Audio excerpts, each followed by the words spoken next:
Et bonjour tout le monde, bienvenue sur une nouvelle vidéo des lectures de Pipin. J'espère que vous allez bien. Comme vous pouvez le constater derrière moi, changement de décor, enfin changement avec des gros guillemets, j'ai juste enlevé la déco de Noël. Énorme changement, mais je vous ai dit, l'année 2025 sera l'année du changement. Et on commence par enlever l'ancien décor. Je ne crois pas que ça se voit au niveau du cadre où je suis, mais il y a des trous parmi les livres de ma bibliothèque, parce que j'ai encore fait du tri.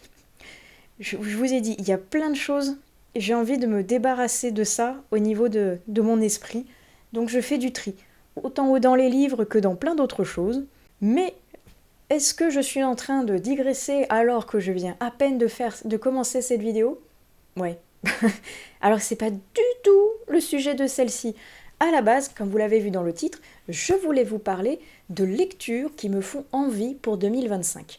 Alors c'est lecture en général, parce qu'il y a des auteurs qui me font terriblement envie, des sagas qui me font envie, des maisons d'édition que j'ai envie de découvrir, bref, des lectures qui me font très envie pour 2025. Alors, on est d'accord que je n'ai absolument pas regardé au niveau des sorties. Donc probablement que si je fais cette vidéo 2-3 mois plus tard, je vais avoir des nouveautés qui vont s'ajouter à cette liste d'envies.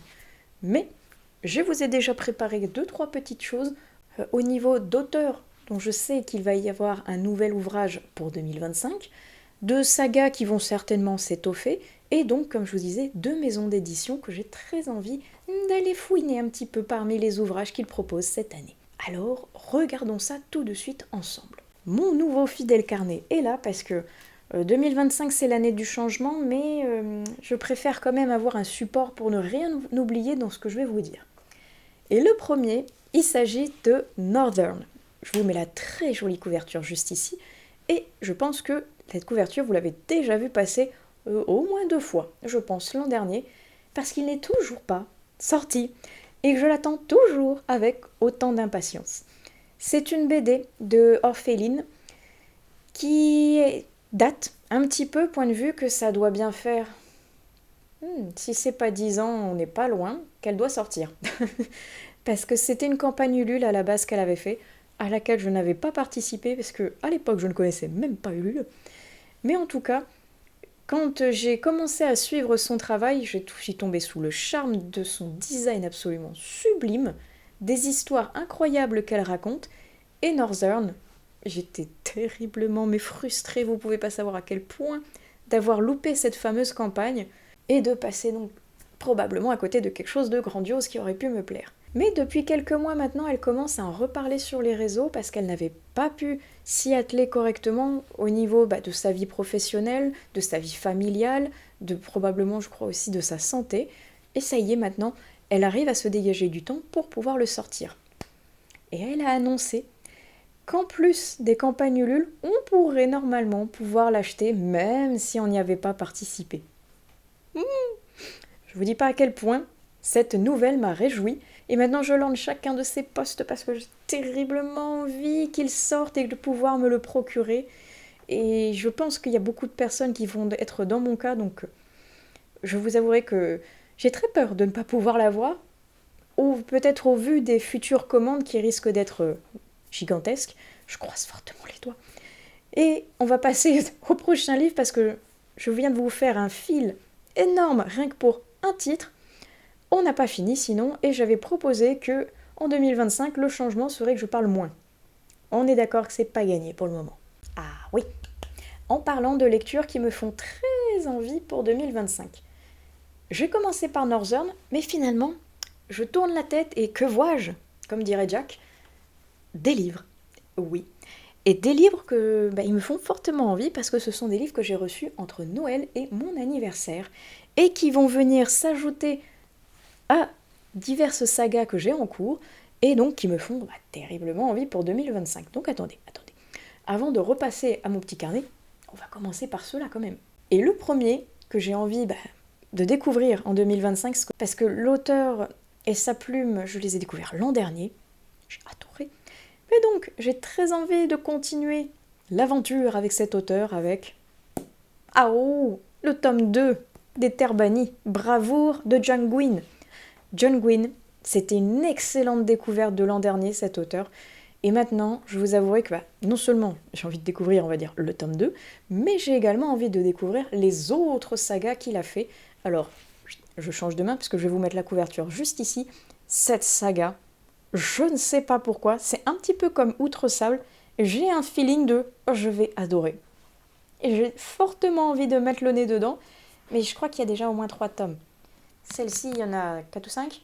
Vous voyez la logique à venir de aïe aïe aïe, pourquoi commencer encore une nouvelle saga? J'ai pas continué celle-ci. Mais c'est pas l'envie qui m'en manque de découvrir John Gwynne un petit peu plus avec ses autres sagas. Oh oui. Alors lui. L'un de mes auteurs favoris de tous les temps, depuis que j'ai découvert sa plume. Je suis un petit peu en retard, je vous avouerai, au niveau de ses publications. C'est pourquoi j'avais demandé un de ses tomes à Noël. Franck Tillier. J'adore cet auteur. Et La Faille, c'est la suite des enquêtes de Charcot et Nobel, le duo d'enquêteurs que j'adore par-dessus tout.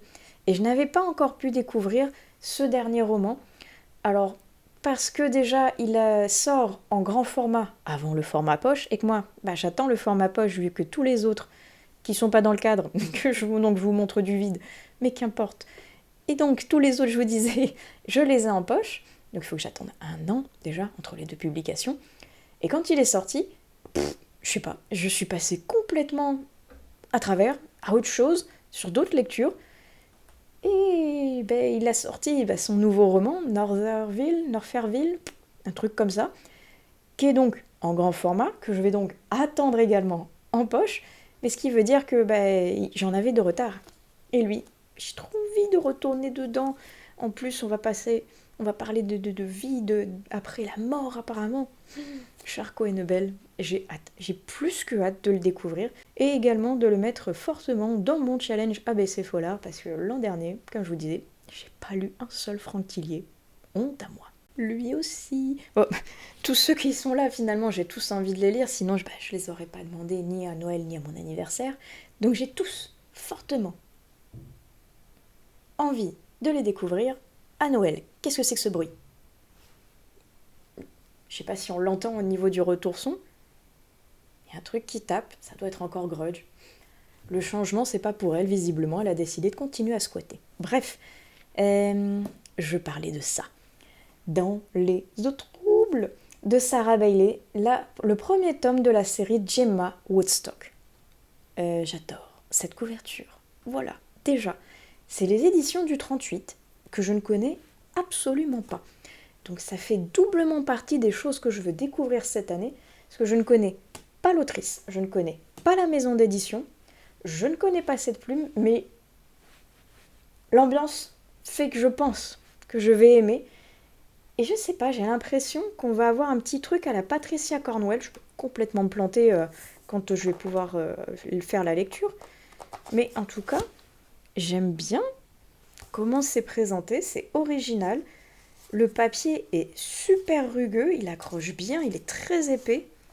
Je suis vraiment curieuse de mettre le nez là-dedans et de découvrir cette maison d'édition et pourquoi pas le reste de ce qu'elle fait au niveau de sa ligne éditoriale. Et vu que c'est un tome 1, j'espère déjà aimer et qu'au cas où, j'espère que si j'aime, le premier tome aura fonctionné pour qu'il y ait la publication du tome 2. Sinon, ça va être le genre de truc qui va terriblement me frustrer. Mais en attendant, je ne l'ai pas encore découvert et celui-ci fait partie de ceux que j'ai vraiment envie de lire en 2025. Ouh là là là là, de même que lui. Alors lui, il est quelque part là-haut dans la stratosphère des livres que j'ai terriblement envie de découvrir. Parce que si je vous dis édition Sonatine, est-ce que ça vous étonne? Si vous suivez ma chaîne depuis un petit bout de temps, et notamment depuis l'an dernier, où j'ai adoré toutes les lectures que j'ai faites dans cette maison d'édition, vous n'allez pas être surpris de voir que j'avais demandé un livre des éditions Sonatine, et notamment lui. Oh là là là là là là. Lui, Hurlement de Alma Katsu, depuis qu'il a été annoncé, je le lorgnais, mais avec une puissance. Donc celui-là, il était tout en haut de ma liste de Noël, presque avec des petits cœurs en mode s'il ne faut en acheter qu'un. Lui, et trop bien. Je l'ai eu, je suis trop contente. J'ai hâte de pouvoir le découvrir. Ça va être un mix entre de l'historique et du fantastique. Trop tard pour faire demi-tour, vous allez tous mourir. Rien que le speech, j'ai envie de le lire. Là, maintenant, tout de suite presque. Je peux pas, j'ai d'autres choses à lire avant et pourtant... Lui, sûr et certain, je vais le lire en 2025. Et si c'est pas le cas, vous avez le droit de venir me mettre un coup de pied virtuel dans les fesses au niveau des commentaires, parce que franchement celui-là, si c'est pas celui qui me fait le plus envie pour le moment, en tout cas, il est très très haut dans la liste. Et il y a lui aussi, que je suis très contente d'avoir pu recevoir, et qui est très beau, parce que mes parents, je crois que c'est mes parents, oui, qui ont eu la gentillesse de me l'offrir en collector. Comme il est beau avec cette ring light en plein milieu, zut.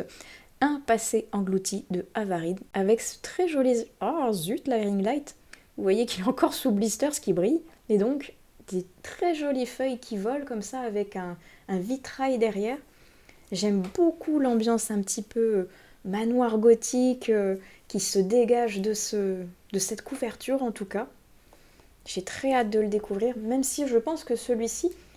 j'ai envie de me le réserver un petit peu côté automne, parce que j'ai l'impression que les vibes qu'il y a là-dedans correspondent plus à un moment un petit peu foggy, un petit peu la pluie qui commence à tomber, un petit peu ambiance Angleterre, vous voyez.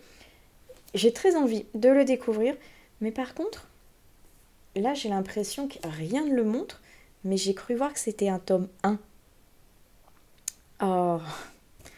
J'étais persuadée que c'était un one-shot et je crois que c'est sur Booknode, quand je l'ai rentré justement parmi les nouveaux livres de ma bibliothèque, je vois « Voulez-vous rentrer le tome 2 ?» Quel tome 2 ? C'est pas un one-shot ? Et je crois bien qu'il y en a un deuxième qui va peut-être sortir cette année en anglais, en VO, je ne sais plus. Mais j'étais zut, sans faire exprès, j'ai encore commencé une saga. Mais honnêtement, je vois nulle part marqué tome 1, donc j'étais persuadée que c'était un one-shot, mais je vous mets la couverture du 2. Loupé. Et donc, il faut vraiment que je les découvre, et j'espère l'aimer, parce que comme ça, ça me fera continuer une saga en même temps. Voilà, c'était donc les livres que j'avais reçus à mon Noël et à mon anniversaire.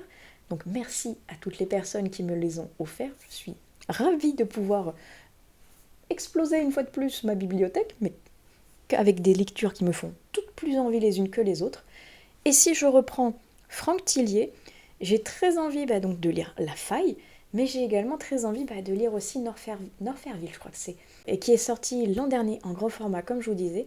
J'ai envie de continuer les sagas, parce que je n'ai pas tous les Charcot et Nebel, je regarde en même temps à côté de moi, là où ils sont rangés. Non, il me manque des Charcot et Nebel, certains que j'ai déjà lus, mais que je n'avais pas dans ma collection, que j'aimerais rajouter, tant qu'à faire. Et j'ai certains aussi, comme Norfairville, qui sont des one-shots que je n'ai toujours pas lus et achetés de Franck Tillier. Donc, il y a pas mal de choses à compléter avec ce monsieur. De même que là, les noirs, là, les bouquins noirs que vous voyez ici, ce sont des Donato Carizzi. Et je n'ai pas fini. Pareil, j'en ai beaucoup de retard à lire de lui. Notamment, j'ai la saga La Maison des Voix. J'avais beaucoup aimé le tome 1.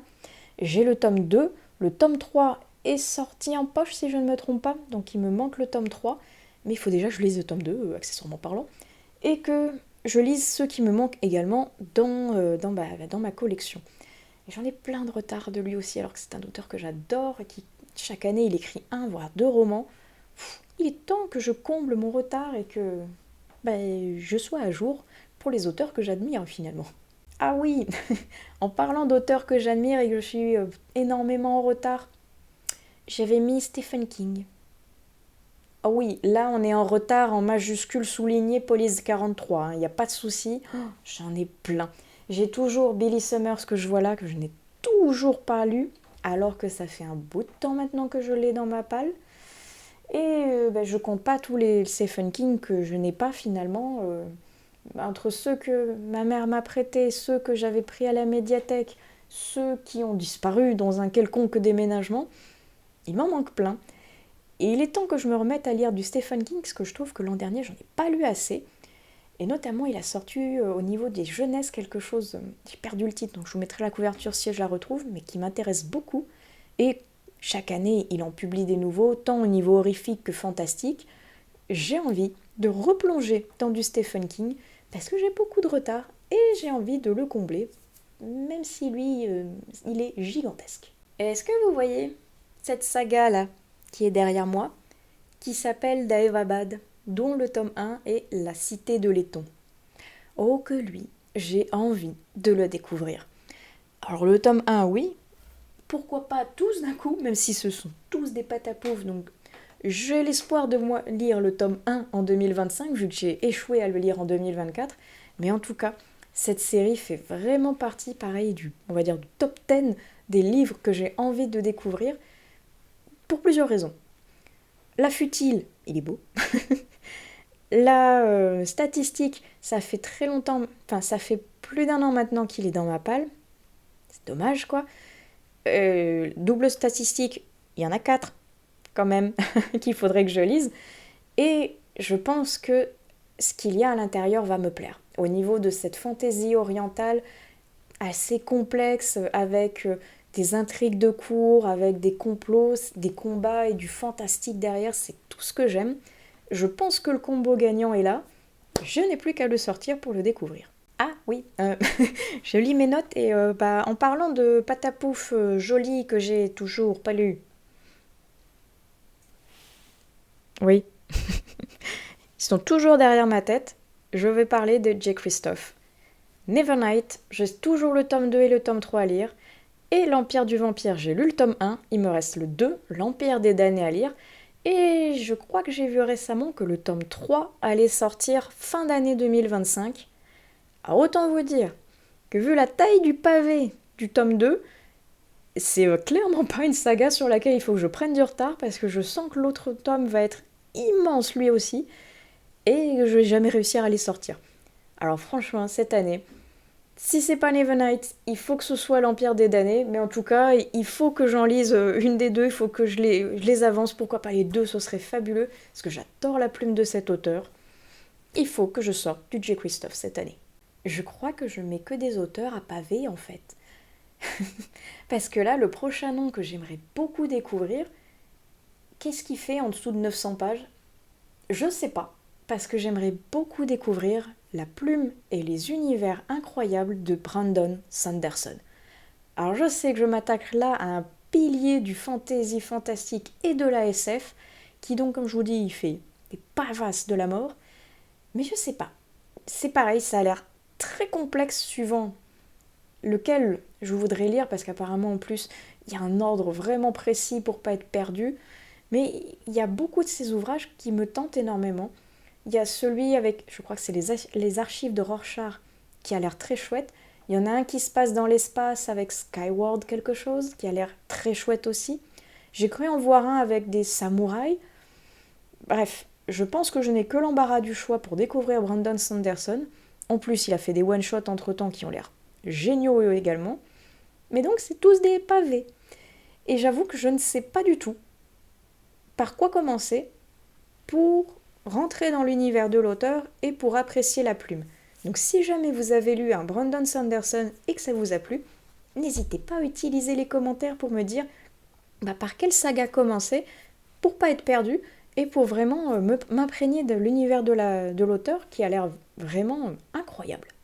Cette autrice, je la vois passer depuis pas mal de temps maintenant pour beaucoup de sagas, mais il y en a une en particulier qui m'intrigue tout particulièrement.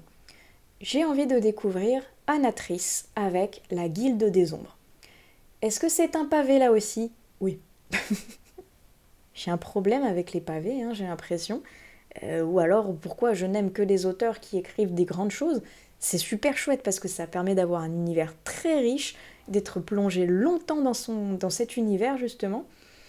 Mais ça demande du temps. Donc je sais pas, mais en tout cas, Anatrice, j'ai bien envie de découvrir ce qu'elle fait. Je sais qu'elle a écrit beaucoup de choses, mais la Guilde des Ombres, qui est de la dark fantasy, quelque chose me dit que ça peut matcher avec moi. Et il y a beaucoup de tomes là aussi. En plus, je crois qu'à chaque fois, les tomes sont scindés en 2 parties. C'est parti. Si je me lance dans cette saga, c'est pareil, le budget, aïe, oui, et la place, va falloir la trouver au niveau des étagères pour caser tout ça. Alors, à chaque fois, je vous insère des couvertures, mais il y a pas mal de livres que j'ai au niveau de mes bibliothèques, mais que je viens de les ranger parce que j'ai fait du tri, comme je vous disais, et j'ai la flemme de recasser tout ce que je viens de faire. Donc, le livre qui refusait de brûler fait partie de ces livres qui sont dans ma bibliothèque, et que donc il est par là, et qu'il est très bien par là-bas, donc je vais vous mettre la couverture plutôt, qui est très jolie. Et c'est pareil. Le speech, la couverture, l'univers, tout m'attire, et il n'est pas sorti. Il n'est pas sorti parce qu'en fait, il avait, entre guillemets, un petit peu le même schéma narratif que Babel, que j'ai mis très longtemps à sortir également. Point de vue qu'il est très étiré dans la longueur et il n'y a quasiment pas d'action. Et donc, il faut du temps pour lire un livre et rentrer, s'accrocher à l'histoire s'il n'y a pas d'action. Et honnêtement, même si c'est le genre de livre que j'aime beaucoup lire en automne avec une ambiance un petit peu vieille bibliothèque, Dark Academia, tout ça, et bien en automne, j'avais beaucoup de choses à lire, j'ai pas eu le temps de le sortir, et après, c'était pas tout à fait la vibe que j'avais envie de lire, donc il est toujours là. Et j'ai très envie de le sortir, certainement pour l'automne, pourquoi pas, et j'ai très envie de le sortir, pareil, en 2025, parce que là aussi, c'est un tome 1. Et quelque chose me dit que le tome 2, comme il est déjà sorti en VO, il y a de fortes chances qu'il soit traduit cette année si le premier a bien fonctionné. Et c'est pareil, il faut que j'arrête de prendre du retard dans des sagas parce qu'après je n'arrive jamais à les terminer. Et quand je me réveille, le livre est plus disponible à l'achat parce que l'édition est épuisée. Donc on va éviter cette année de se faire piéger pour ça et on va essayer de lire un maximum pour éviter ce souci. Ah, ils sont derrière ma tête, eux aussi, ils sont là. Oups, la fleur. Mais j'en ai deux, justement, deux sagas. La saga du prisme et la saga de l'ange de la nuit de Brentwix. Et parmi la saga du prisme, là, j'ai ces deux-là. Les tomes 6 partie 1 et 2, que je n'ai pas lus encore. Et honte à moi parce que j'avais la partie 2 depuis très longtemps. J'ai mis beaucoup de temps à réussir à trouver la partie 1 en occasion parce qu'il se faisait plus, si je me trompe pas. Et j'ai mis beaucoup de temps à le trouver. Et une fois que je l'ai trouvé, je suis passée à autre chose, complètement. Alors qu'il me reste que ces deux-là pour finir la saga. Et de même que l'an dernier, l'ange de la nuit, il y a eu un nouveau tome pour un nouvel arc. Et j'ai adoré. Franchement, les 3 tomes de l'ange de la nuit, c'est une saga coup de cœur. Et évidemment que quand j'ai vu qu'il y avait un nouveau tome qui était sorti avec Kylar, j'étais « Ah, purée, oui, je signe !» Il est là, hein. Mais je ne l'ai pas lu. Ça craint. Parce que c'est une saga que j'adore. Mais pareil, vous avez vu la taille des pavés. C'est 700 pages minimum à enclencher, là. Donc, il faut trouver le temps. Mais cette année, il faut que je trouve le temps pour pouvoir les sortir et les lire. Parce que c'est vraiment une saga qui me fait envie. Et Brentwix, j'aime beaucoup ce que fait cet auteur. Alors lui, j'ai un doute. Je sais qu'il est sorti en VO l'an passé. Mais je crois que cette année, mes calculs sont pas bons. Parce que j'avais dit que je voulais fortement le découvrir cette année, mais quelque chose me dit qu'il va sortir d'abord en grand format et qu'il va falloir que j'attende 2026 pour le format poche. Mercedes Thompson. Il y a un nouveau tome. Il y a un nouveau tome. Je veux ce nouveau tome parce que j'adore cette saga, mais je les ai tous en poche. Donc il faut que j'attende 1 an entre les deux sorties. Enfer et damnation. Ta la la la la. Peut-être qu'entre-temps, il y aura un nouveau tome d'Alpha et Oméga, donc comme ça me permettra d'attendre un petit peu, de faire patienter un petit peu. J'attends de voir ce que ça va donner. Peut-être que par un quelconque miracle, on va avoir les 2 tomes, les 2 versions grand et petit format en même temps. On peut toujours espérer. Mais en tout cas, merci Thompson. J'ai fortement envie de retomber dans cette saga parce que depuis que j'ai vu qu'il y avait un nouveau tome, j'ai trop envie de le découvrir. En mars, il y a le nouveau Serena Giuliano avec cette couverture sublime.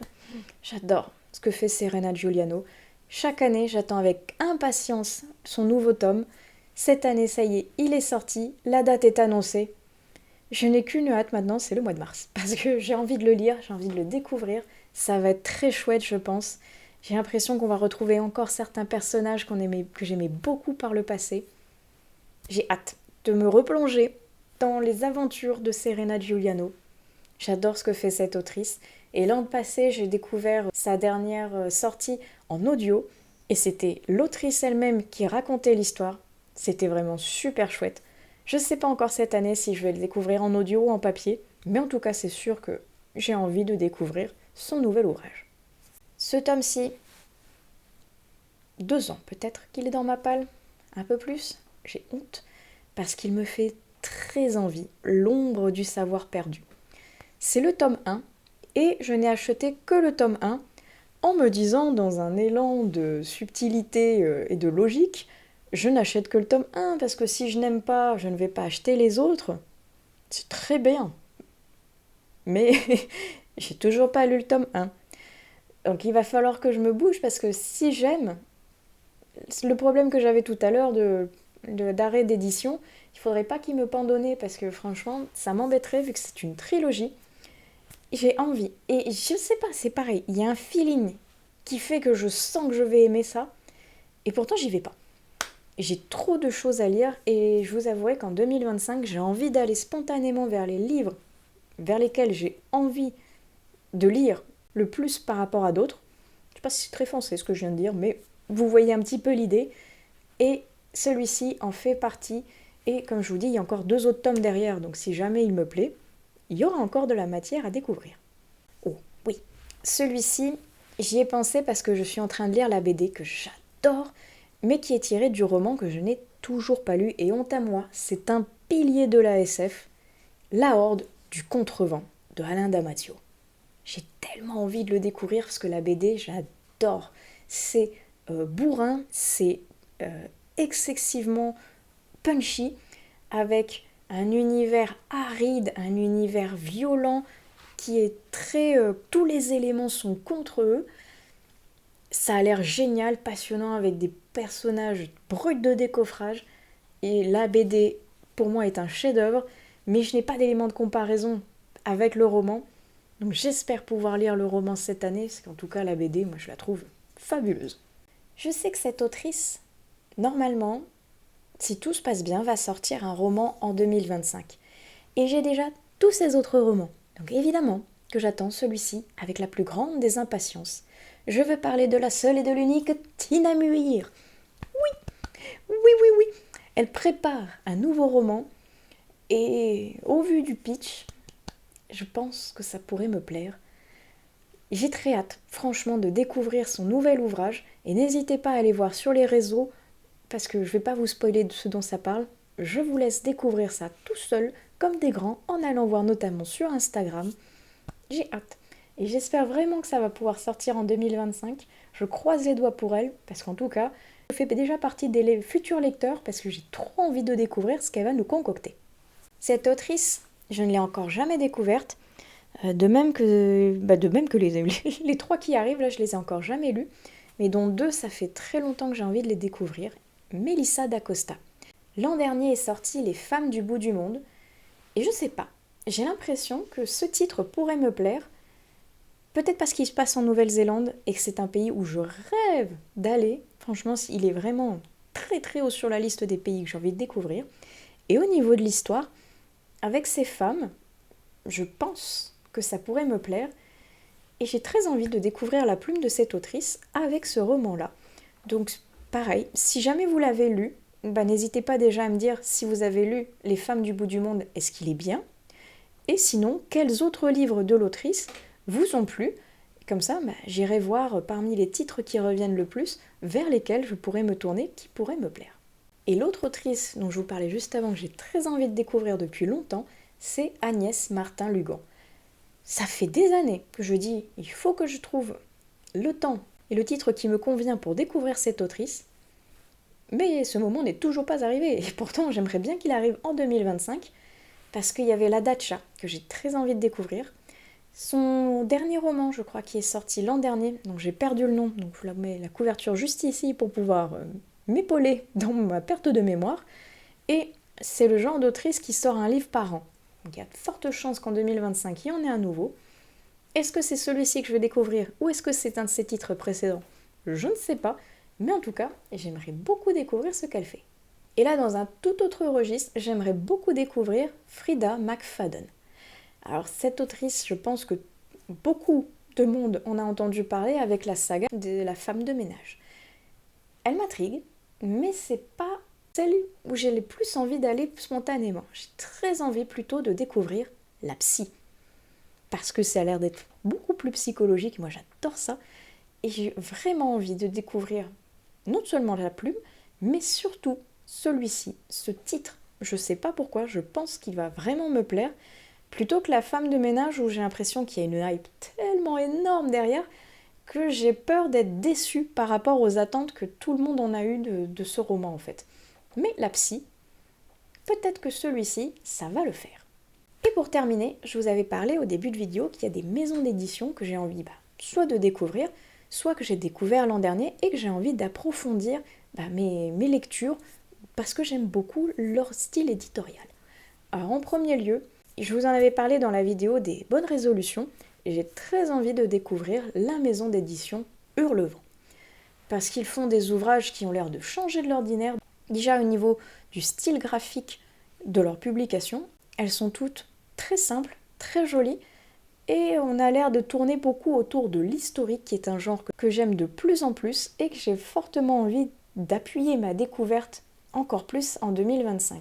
Et quelque chose me dit que celle-ci, cette maison d'édition, serait parfaite pour pouvoir faire cette aventure dans laquelle j'ai envie de me lancer.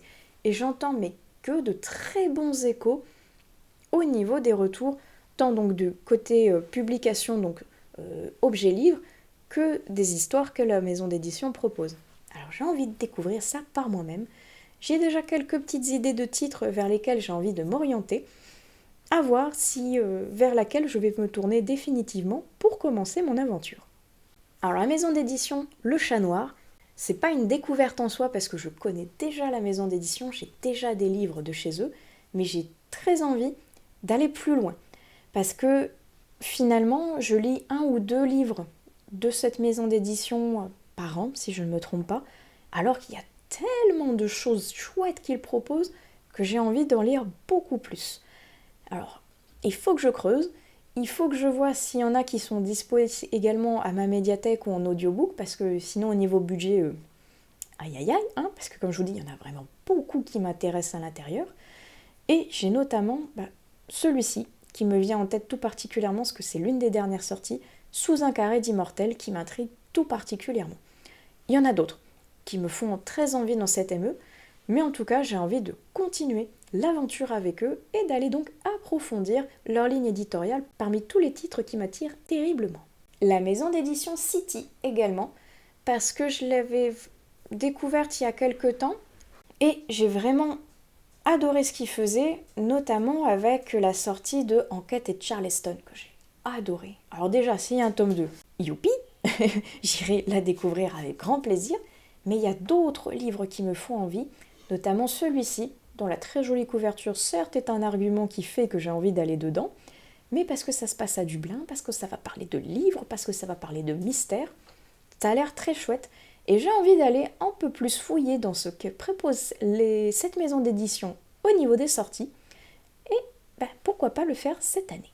Cette maison d'édition aussi, j'ai lu très peu de livres, et pourtant, à chaque fois que j'en lis un, j'aime beaucoup.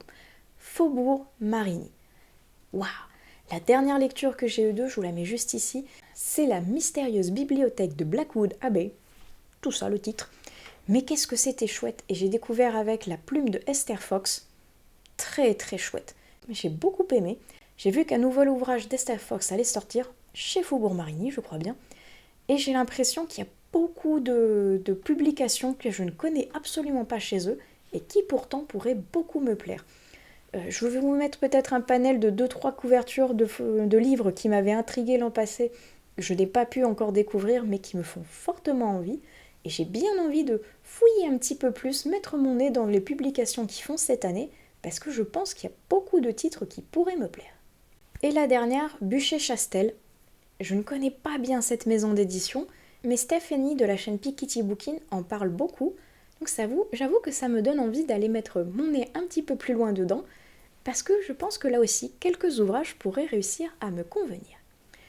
Et je pense que je vais clôturer ici en disant que j'aimerais également lire plus de livres en VO, notamment en anglais, pour pouvoir compléter, toujours comme d'habitude, mon vocabulaire, garder mon champ lexical et tout, et surtout parce que j'aime bien ça finalement. Et avec ces livres anglais, je pense qu'on est pas mal pour clôturer une vidéo qui est déjà encore beaucoup trop longue à mon goût. Mais j'avais pas mal de choses à vous dire, et encore je pense que j'en ai oublié entre certainement des auteurs, des maisons d'édition, ou comme je vous dis, des nouvelles publications qui vont avoir lieu et que je n'ai pas encore vues, donc qui vont venir certainement se rajouter à déjà toutes ces lectures que j'ai fortement envie de découvrir en 2025. Et n'hésitez pas, vous, à me dire quelles sont les lectures phares que vous avez fortement envie de lire en 2025. Est-ce que c'est un titre en particulier, un auteur ou pareil, une maison d'édition? Racontez-moi tout et qu'on puisse échanger là-dessus et qu'une fois de plus, je vienne piocher quelques petits titres pour agrandir mon éternel wishlist gigantesque. J'espère que cette vidéo vous aura plu. On se retrouve sur la prochaine et en attendant, je vous souhaite d'excellentes lectures. A plus tard sur une nouvelle vidéo des lectures de Pipin. Allez, ciao!